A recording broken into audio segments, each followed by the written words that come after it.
Presidente, la viabilità è un argomento ormai storico per la provincia di Treviso. È un argomento storico, un argomento che ci ha permesso, grandi investimenti fatti, realizzare oltre 250 rotatori importanti e tangenziali, manutenzione delle strade con sistemi innovativi, asfalti innovativi,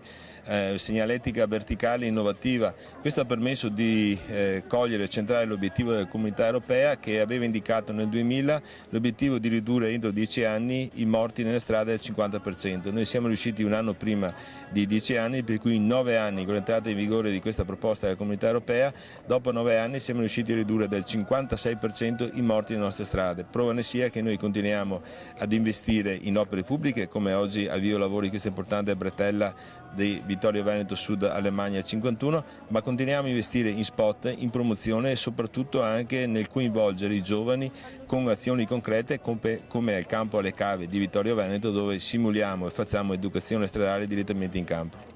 Vittorio Veneto è una città, una realtà del nord-est produttivo. Questa bretella cosa significa per la città? Ma sicuramente toglierà tutto il traffico nella viabilità ordinaria del comune di Vittorio Veneto, soprattutto la parte sud, perché la strada avrà una dimensione poi assolutamente comunale, non avrà più una interferenza col traffico extraprovinciale, per cui direttamente con l'uscita dell'autostrada si andrà direttamente su una strada statale, e la cosa anche importantissima è che con questa strada noi riusciremo a collegare col secondo stralcio la zona industriale Vittorio Veneto e Conegliano, che è la zona industriale più grande della provincia di Treviso.